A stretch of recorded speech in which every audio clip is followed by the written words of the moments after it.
प्रधानमंत्री जिस भी राष्ट्र की यात्रा पर जाते हैं वहां पर रह रहे भारतवंशियों से वे अवश्य संवाद करते हैं और फिर उनको भारत को जिस देश में वो रह रहे होते हैं उसकी प्रगति में योगदान करने के लिए कुछ टारगेट भी देते हैं। ये आपने इस बात को नोट किया होगा।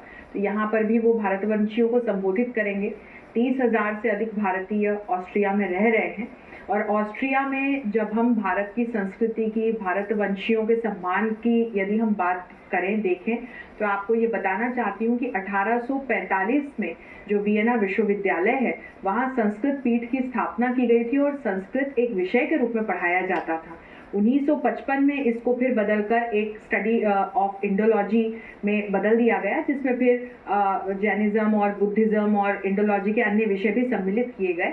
लेकिन ऑस्ट्रिया में भारतीय संस्कृति के प्रति, भारतीयों के प्रति सम्मान है और क्यों ना हो, भारतीय विश्व के किसी भी कोने में जाते हैं तो बहुत ही शांति प्रिय तरीके से रहते हैं और जहाँ भी जाते हैं उस देश की प्रगति को अपना योगदान देते हैं। साथ ही साथ अपनी मातृभूमि को नहीं भूलते, वहां की प्रगति को अपना योगदान देते हैं। तो माननीय प्रधानमंत्री जो ये विश्व दूत हैं भारत के, इनके महत्व को बहुत अच्छे से जानते हैं।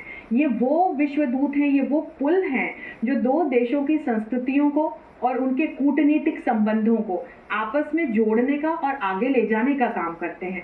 तो अब जो हम ये संबोधन सुनने वाले हैं ये बहुत महत्वपूर्ण है, क्योंकि मुझे पूरी आशा है कि न सिर्फ इसमें माननीय प्रधानमंत्री अपने मन की बात तो वहाँ भारतवंशियों के साथ करेंगे ही, वे कोई ना कोई टारगेट, कोई ना कोई लक्ष्य ऑस्ट्रिया में रह रहे भारतवंशियों को अवश्य दे करके आएंगे।